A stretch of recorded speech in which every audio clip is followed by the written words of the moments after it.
Hello student, कैसे हैं सभी। आई होप सब ठीक ही होंगे। फर्स्ट सेमेस्टर कंप्लीट हो चुका है, अब नया सेमेस्टर स्टार्ट होने वाला है। तो नया सेमेस्टर में आपको न्यू सब्जेक्ट भी स्टार्ट करना है, तो जिसमें आपको पूरे लॉ के सिलेबस में सिर्फ एक इंग्लिश पढ़ना है, इंग्लिश थर्ड। तो इसमें इंग्लिश थर्ड में आपका जो पहला टॉपिक है वो है बेसिक सेंटेंस फॉल्ट। तो जिसमें बेसिक सेंटेंस फॉल्ट आपके कई तरीके के होते हैं जो आपके सिलेबस में दिए हुए हैं। तो जिनमें जो फर्स्ट टॉपिक है आपका वो है आपका सेंटेंस फ्रैगमेंट। ठीक है, तो इसके बारे में आज हम पढ़ने वाले हैं। सेंटेंस फॉल्ट मीन्स कि सेंटेंस जब हम लिखते हैं, जब हम राइट करते हैं तो उसमें कुछ कमियां आती हैं, कुछ गलतियां होती हैं, कुछ एरर्स होते हैं। तो वो कौन कौन सी गलतियां हैं, किन किन वजह से, किन किन रीज़न से वो गलतियां होती हैं, वो फॉल्ट सेंटेंस फॉल्ट होता है, वो हमें पढ़ना है। तो एक टाइप है आपका, एक रीज़न है आपका सेंटेंस फ्रैगमेंट। यानी कि सेंटेंस फ्रैगमेंट एक रीज़न है जिसकी वजह से जो आपका सेंटेंस है उसमें कुछ फॉल्ट हो जाता है, कुछ गलतियाँ हो जाती हैं। सबसे पहले हम ये देखते हैं कि सेंटेंस का स्ट्रक्चर क्या होता है, सेंटेंस होता क्या है। तो सेंटेंस क्या होता है कि सबसे पहले हम क्या पढ़ते हैं, हमारे पास जब हम इंग्लिश की बात करते हैं तो वहाँ पर हम बात करते हैं सबसे पहले अल्फ़ाबेट की, है ना। अल्फ़ाबेट यानी कि लेटर जो होते हैं हमारे A to Z तक, इन लेटर को ही हम का ग्रुप बनाते हैं जब, तो हमारे बन जाते हैं वो आपके वर्ड। ठीक है, जैसे यहाँ पे एक वर्ड लिखा हुआ है वर्ब। ठीक है, तो वर्ब में आपके 4 लेटर हैं।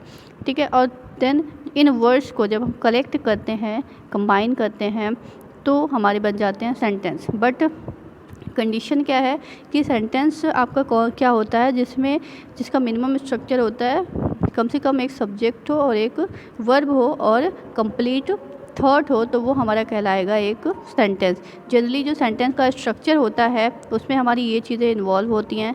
एक कंप्लीट थॉट होता है, कंप्लीट थॉट यानी कि उस पर्टिकुलर सेंटेंस से हमें कुछ ना कुछ मीनिंग क्लियर होनी चाहिए, मीनिंग समझ में आनी चाहिए। नेक्स्ट है हमारा सब्जेक्ट।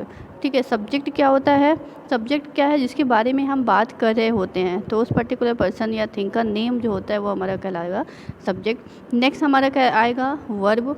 तो वर्ब क्या होती है, जो हमारा सेंटेंस है उसमें एक्चुअल में जो क्रियाएं चल रही होती है, जो काम चल रहा होता है, वो हमारा वर्ब होता है। ऑब्जेक्ट क्या होता है, जो पर्टिकुलर सेंटेंस में बात हो रही होती है जिस ऑब्जेक्ट के बारे में, तो वो हमारा होता है ऑब्जेक्ट। नेक्स्ट हमारा एडवर्ब एंड एडजेक्टिव होता है। एडवर्ब क्या, जो वर्ब के बारे में कुछ मॉडिफायर का काम करता है, वर्ब के बारे में या नाउन के बारे में कुछ एक्स्ट्रा इन्फॉर्मेशन दे रहा होता है, तो उसको हम बोलते हैं एडवर्ब या एडजेक्टिव। नेक्स्ट हमारे आते हैं फ्रेजेस और इंडिपेंडेंट क्लॉसेस। फ्रेजेस यानी कि कुछ कलेक्शन ऑफ वर्ड्स होते हैं जिनमें हमें कभी कभी मतलब उसका समझ में आता है और कभी कभी नहीं भी आता है, तो वो हमारे कहलाते हैं फ्रेज। जैसे कम हियर, सिट डाउन, तो इसमें सब्जेक्ट और वर्ब पूरा प्रॉपर स्ट्रक्चर नहीं होता है, बट कलेक्शन ऑफ वर्ड्स होता है जिनके थ्रू हमें मीनिंग क्लियर हो जाती है, मीनिंग समझ में आती है। तो अगर हम प्रॉपर सेंटेंस की बात करते हैं तो सेंटेंस में हमारे ये पर्टिकुलर पॉइंट्स इन्वॉल्व होने चाहिए। ठीक है, मिनिमम अगर सेंटेंस स्ट्रक्चर की बात करते हैं तो मिनिमम आपका सब्जेक्ट हो और वर्ब हो और एक कुछ ना कुछ मीनिंग आपकी क्लियर होनी चाहिए। तो ये होता है आपका सेंटेंस का स्ट्रक्चर। सेंटेंस फ्रैगमेंट क्या होता है, a sentence fragment is a sentence that is missing either its subject और its main verb. Sentence fragment कब कहलाएगा, जब पर्टिकुलर जो हमारा सेंटेंस है उसमें या तो आपका सब्जेक्ट मिसिंग है या तो आपका मिसिंग है वर्ब, मेन वर्ब जो काम चल रहा है उसमें वो मिसिंग है। तो इस टाइप के सेंटेंस को हम कहेंगे कि ये हमारी सेंटेंस फ्रैगमेंट है। Some sentence fragments occurs as the result of simple typographical errors और ओमिशन ऑफ वर्ड्स। कुछ ऐसे सेंटेंस भी होते हैं जिनमें टाइपोग्राफिकल एरर्स होती है। टाइपोग्राफिकल एरर्स यानी कि कुछ सिंबल्स हैं, यानी कि लिखी हुई चीज़ें जो होती है उनमें, जैसे कॉमा है, पंक्चुएशन है, सेमी कॉलन है, तो इस तरीके का हम गलत यूज़ करें, कॉमा का यूज़ करें या सेमी कॉलन का यूज़ करें या फुल स्टॉप का गलत तरीके से यूज़ करते हैं, तो वहाँ पर भी आपका सेंटेंस फ्रैगमेंट आता है। और हमारा ओमिशंस ऑफ वर्ड्स यानी कि कुछ वर्ड्स ऐसे होते हैं जिनको हम भूल जाते हैं या उसको ऐड करना ही भूल जाते हैं, तो इस टाइप के जो मिसिंग वर्ड्स होते हैं वो हमारे क्रिएट करते हैं sentence fragment. They can be often be avoided with careful proof reading. ठीक है, इसको हम अवॉइड कर सकते हैं किस तरीके से, कि अगर हम केयरफुली अगर सेंटेंस लिख रहे हैं तो उसको हम केयरफुली पढ़ें और अच्छी तरीके से उसको ध्यान देकर लिखें या पढ़ें, तो हमारी सेंटेंस फ्रैगमेंट हम उसको रिड्यूस कर सकते हैं। एग्जाम्पल के लिए एग्जाम्पल समझिएगा। एग्जाम्पल है went to the store yesterday. ठीक है, went to the store yesterday. अब यहाँ पे आप देखिएगा, यहाँ पे ये वर्ब से स्टार्ट हो रहा है, यहाँ पे सब्जेक्ट नहीं है। और आपका प्रॉपर सेंटेंस क्या होता है कि जहाँ पर सब्जेक्ट हो, वर्ब हो और आगे की चीज़ें डिपेंड करती हैं, ऑब्जेक्ट वगैरह कभी होता है कभी नहीं भी होता है, और कंप्लीट थॉट हो, तब आपका प्रॉपर सेंटेंस होगा। बट यहाँ पे देखिएगा, यहाँ पर सिर्फ वर्ब दिया हुआ है लेकिन यहाँ पे सब्जेक्ट मिसिंग है, तो इसलिए हम कहेंगे कि यहाँ पर सेंटेंस फ्रैगमेंट है, ये इनकरेक्ट है। अगर इसका करेक्ट, ये इनकरेक्ट है, अगर करेक्ट करना चाहें तो करेक्ट क्या हो सकता है, करेक्ट होगा I went to the store yesterday. ठीक है, यहाँ पे हम सब्जेक्ट ऐड करें कौन, क्योंकि यहाँ पर इनकम्प्लीट इन्फॉर्मेशन आपको मिल रही है, यहाँ पर कंप्लीट इन्फॉर्मेशन नहीं मिल रही है। Went to the store yesterday, कल स्टोर कौन गया था, ये इसके बारे में बताया नहीं गया है। तो यहाँ पर अगर आप दूसरे सेंटेंस में देखें, अगर मैंने यहाँ पे सब्जेक्ट ऐड किया है तो इससे ये क्लियर है कि यहाँ पर मैं कल स्टोर गया था या मैं कल स्टोर गया। ठीक है, तो यानी कि सेंटेंस फ्रैगमेंट क्या होता है, जहाँ पर सब्जेक्ट या वर्ब अगर मिसिंग है तो भी आपका सेंटेंस फ्रैगमेंट हो जाएगा। सेकेंड एग्जाम्पल समझते हैं। After the classes the library my life not is. ठीक है, एक सेंटेंस लिखा हुआ है कि आफ्टर द क्लास के बाद लाइब्रेरी मेरी ज़िंदगी आजकल जो है, जैसे क्लास करते हैं क्लास के बाद सिर्फ लाइब्रेरी मेरी आजकल यही ज़िंदगी बन गई कि क्लास और क्लास के बाद लाइब्रेरी। ठीक है, लेकिन यहाँ पर फॉल्ट है। फॉल्ट क्या है, इसका करेक्ट क्या होगा, after the classes I am going to the library. यहाँ पर देखिएगा, यहाँ पर आपका सब्जेक्ट नहीं दिख रहा है कि किसके बारे में बात हो रही है, सब्जेक्ट नहीं है। बट अगर हम इसमें सब्जेक्ट ऐड कर देते हैं तो ये हमारा प्रॉपर स्ट्रक्चर होगा सेंटेंस का। ठीक है, उसी तरीके से हमें the library my life now days, इससे हमें कुछ, ये एक फ्रेज़ है, इससे हमें कोई भी मतलब क्लियर नहीं हो रहा है कि आजकल मेरी लाइफ है क्या है, कुछ क्लियर नहीं हो रहा है। तो इसको हम थोड़ा सा डिस्क्रिप्टिव फॉर्म में अगर लिखेंगे, this happens to be my life nowadays, आजकल मेरी ज़िंदगी में ये हो रहा है। तो यहाँ पर देखिएगा, हम सब्जेक्ट और वर्ब का यूज़ करके अपना जो ये पर्टिकुलर फ्रेज़ है उसको भी हम थोड़ा सा डिस्क्राइब कर रहे हैं। तो मेन हमें ये क्या क्लियर हुआ कि अगर हमारे सेंटेंस में सब्जेक्ट या वर्ब मिसिंग है तो हमारा सेंटेंस कहलाएगा कि उसमें सेंटेंस फ्रैगमेंट है।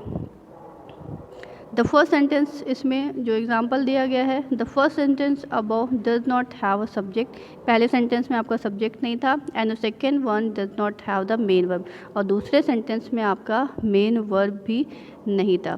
जैसे इसमें बताया गया है कि फर्स्ट आपका जो ये सेंटेंस है इसमें आपका ये सब्जेक्ट ऐड नहीं था जो मैंने सेकंड वाले में ऐड किया है, और दूसरे वाले सेंटेंस में आपका जो मेन वर्ब है वो भी ऐड नहीं थी, तो मैंने आप में मेन वर्ब ऐड किया है। तो यहाँ पे हैपन्स आपका क्या है, मेन वर्ब है। क्यों, क्योंकि रूल ये बोलता है a sentence fragment is a sentence that is missing either its subject और इट्स मेन वर्ब। कि सेंटेंस फ्रैगमेंट क्या है कि वो या तो सब्जेक्ट अगर मिसिंग है या वर्ब मिसिंग है, दोनों में से कोई भी नहीं है तो भी आपका सेंटेंस फ्रैगमेंट होगा। नेक्स्ट आता है आपका फ्रेज फ्रैगमेंट। फ्रेज क्या होता है कि शब्दों का समूह होता है, कलेक्शन ऑफ वर्ड्स होते हैं, लेकिन वो प्रॉपर उसको हम सेंटेंस नहीं बोल सकते, क्योंकि सेंटेंस में हमारा स्ट्रक्चर है सब्जेक्ट हो, वर्ब हो और कंप्लीट मीनिंग हो। यहाँ पर कभी कभी हमें कंप्लीट इन्फॉर्मेशन मिल जाती है बट वो सेंटेंस का स्ट्रक्चर नहीं ले सकती है। ठीक है, जैसे हम लोग बोलते हैं कम हियर। ठीक है, फ्रेजल वर्ब का यूज़ बहुत ज़्यादा यूज़ करते हैं ओरल कम्युनिकेशन में, come here, sit down, go from here. ठीक है, तो इस तरीके के वर्ड्स यूज़ करते हैं जहाँ पर हम प्रॉपर सब्जेक्ट और वर्ब इस तरीके का स्ट्रक्चर फॉलो नहीं करते हैं। तो ये हमारी क्या है, फ्रेज़ है। फ्रेज़ आपका कलेक्शन ऑफ वर्ड होता है जहाँ पर कंप्लीट इन्फॉर्मेशन नहीं होती है। ठीक है, तो फ्रेज फ्रैगमेंट्स क्या होगा, unattached phrases must be made part of a complete sentence, we can join them either using a comma और अ कंजक्शन। बोल सकते हैं कि जो हमारा फ्रेज होता है अनअटैच्ड फ्रेज, यानी कि एक सेंटेंस और दूसरा सेंटेंस, दो सेंटेंस है, दोनों बिना अटैच किए हुए, अगर ये फ्रेज़ है, ये एक सेंटेंस है, तो यहाँ पर हम फुल स्टॉप नहीं लगा सकते, बिना अटैच किए वो हमारा सेंटेंस कंप्लीट नहीं होगा। एग्जाम्पल से समझते हैं। एग्जाम्पल में दिया हुआ है, since I was done with the exam. ठीक है, since I was done with the exam, I put my pen and paper down, मैंने अपना पेन और पेपर रख दिया। Waiting for the teacher to start collecting papers. तो यहाँ पे दो सेंटेंस इस तरीके से दिखाए गए हैं। फर्स्ट सेंटेंस में आपका प्रॉपर सब वर्ब है एंड जो सेकेंड क्लॉज है उसमें भी आपका प्रॉपर सब्जेक्ट और वर्ब दिया हुआ है। बट जो थर्ड सेंटेंस है ये आपका स्टार्ट हो रहा है वर्ब, यानी कि ये क्या है, वेटिंग फॉर द टीचर, ये आपका एक तरीके का फ्रेज़ है। ठीक है, यहाँ पर हमें मिसिंग दिख रहा है सब्जेक्ट। तो दो तरीका है, या तो हम यहाँ पे सब्जेक्ट का यूज़ कर सकते हैं, ठीक है, यानी कि एम वेटिंग, यहाँ पर हम एम वेटिंग का यूज़ कर सकते हैं। नहीं तो अगर आप कंबाइन करना चाहें तो इस पर्टिकुलर ये जो आपका सेंटेंस है, इस सेंटेंस से ये वाला सेंटेंस आपको ज्वाइन करना होगा। अदरवाइज़ अगर आप अलग अलग लिखना चाहेंगे तो ये अलग अलग प्रॉपर नहीं होगा, ठीक नहीं होगा, इसमें ये एरर कहलाएगा। ठीक है, तो अगर हमें ये दोनों सेंटेंस को जोड़ना है तो हम यहाँ पर कॉमा का यूज़ करके जोड़ सकते हैं। ठीक है, तो दो तरीके हैं जोड़ने के। एक तो हम यहाँ पर सब्जेक्ट ऐड कर सकते हैं, सब्जेक्ट ऐड करके दो अलग अलग सेंटेंस लिख सकते हैं। अदरवाइज़ अगर आप दोनों सेंटेंस को एक साथ जोड़ना चाहते हैं तो यहाँ पर हम कॉमा का यूज़ करके या किसी कंजक्शन का यूज़ करके जोड़ सकते हैं। क्योंकि अगर हम दो या दो से ज़्यादा सेंटेंस को आपस में जोड़ते हैं तो हम किसी न किसी कंजक्शन का यूज़ करके ही उसको ज्वाइन करते हैं। इसमें देखिएगा जो इसको करेक्ट किया गया है वो किस तरीके से करेक्ट किया गया है। Since I was done with the exam I put my pen and paper down, next यहाँ पे लगाया गया है comma, waiting for the teacher to start collecting papers. एक ये तरीका है जोड़ने का। दूसरा है I was done with the exam, यहाँ पर ये जो है ये भी आपका दो क्लॉज है, ये दो क्लॉज है, दोनों क्लॉज आपस में ज्वाइन है कॉमा से। तो हम यहाँ पर कॉमा की जगह सेमी कॉलन का भी यूज़ कर सकते हैं इन दोनों क्लॉज को ज्वाइन करने के लिए। अदरवाइज़ आप कंजक्शन का भी यूज़ कर सकते हैं। I was done with the exam and I put my pen and paper, तो ये आपका क्या है, कंपाउंड सेंटेंस टाइप है। तो इस कंपाउंड सेंटेंस को आप सेमी कॉलन से भी जोड़ सकते हैं, कॉमा से भी ऐड कर सकते हैं, प्लस किसी ना एंड या और भी किसी कंजक्शन के साथ जो कोऑर्डिनेटिंग कंजक्शन होते हैं उन कंजक्शन का यूज़ करके ऐड कर सकते हैं। नेक्स्ट आपका आता है सबऑर्डिनेट क्लॉज फ्रैगमेंट। ये किस टाइप का फ्रैगमेंट है? This type of sentence fragment occurs because the subordinate clause is separated from the main clause and can not stand on its own. Two clauses can be combined using a subordinating conjunction or an adverb to show the dependence of one clause on the other. देखिए जब हम sentence की बात करते हैं तो हमारे 3-4 type के सेंटेंस होते हैं। सिंपल सेंटेंस, कंपाउंड सेंटेंस, आपके नेक्स्ट आते हैं कॉम्प्लेक्स सेंटेंस, नेक्स्ट है आपका मिक्स्ड सेंटेंस या कंपाउंड कॉम्प्लेक्स सेंटेंस। तो सिंपल सेंटेंस क्या होता है, जो आपका इंडिपेंडेंट वन क्लॉज होता है। कंपाउंड सेंटेंस क्या होता है, जिसमें टू क्लॉजेज होते हैं। क्लॉज क्या होता है, जिसमें मिनिमम एक सब्जेक्ट और एक वर्ब हो और कंप्लीट इन्फॉर्मेशन निकले, तो ये हमारा कहलाएगा क्लॉज।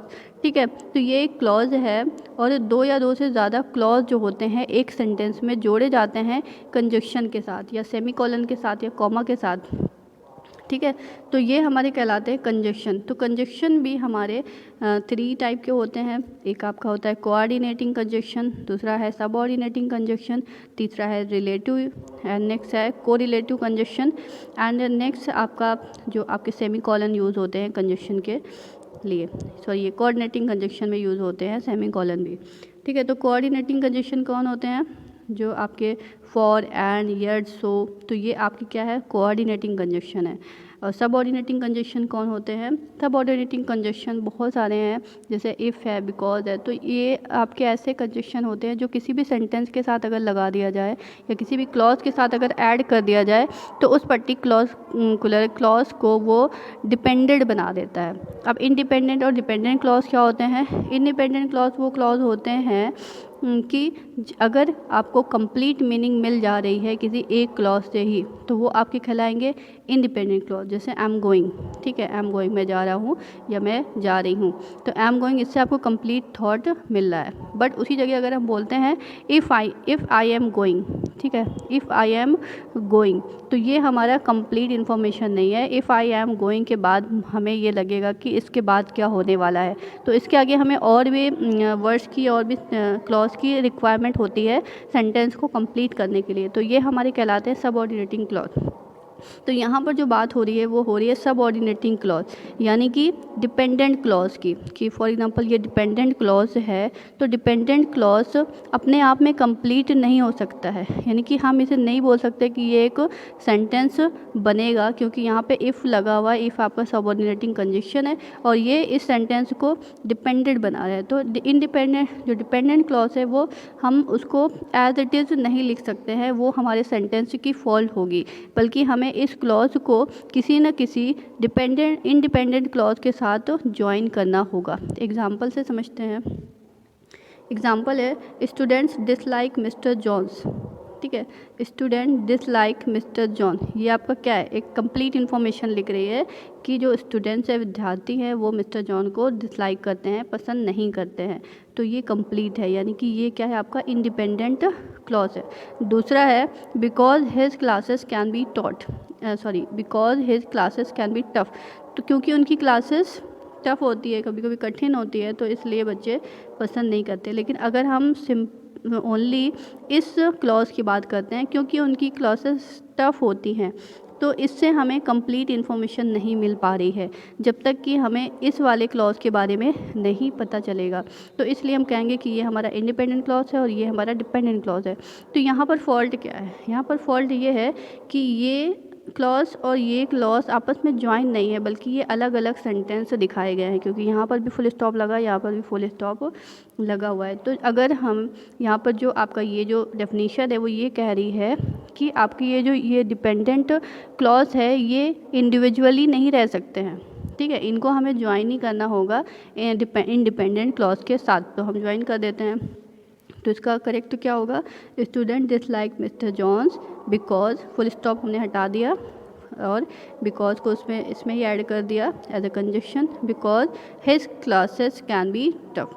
ठीक है, स्टूडेंट विद्यार्थी मिस्टर जॉन को पसंद नहीं करते क्योंकि उनकी क्लासेस टफ होती है। तो एक बार चलिए हम लोग रिवाइज कर लेते हैं। देखिए क्या होता है, आपका जो फर्स्ट टॉपिक है वो है सेंटेंस फ्रैगमेंट। सेंटेंस फ्रैगमेंट क्या होता है कि जो हमारा कंप्लीट सेंटेंस का स्ट्रक्चर होता है उसमें कुछ कमी होती है। कमी क्या होती है, कभी कभी सब्जेक्ट नहीं होता, कभी कभी हमें वर्ब नहीं मिलता है सेंटेंस में, और कभी कभी हमारे जो फ्रेजल वर्ब होते हैं वो ज्वाइन नहीं होते, या इंडिपेंडेंट क्लॉज ज्वाइन नहीं होते, तो हमारे सेंटेंस में आ जाती है फॉल्ट, और इस फॉल्ट को हम बोलते हैं सेंटेंस फ्रैगमेंट। सेंटेंस फ्रैगमेंट हो गया। नेक्स्ट हमारा फ्रेज फ्रैगमेंट क्या होता है। फ्रेज फ्रैगमेंट क्या होता है, जहाँ पे हमें जो फ्रेज होती है वो इंडिपेंडेंटली लिखी होती है। जैसे यहाँ पर वेटिंग फॉर द टीचर, यहाँ पे हमारा सब्जेक्ट मिसिंग है, बट ये एक क्या है, फ्रेज है, तो ये फ्रेज है। तो इस तरीके की प्रॉब्लम जो है वो कहलाएगी हमारी फ्रेज फ्रैगमेंट। ठीक है, थैंक यू सो मच।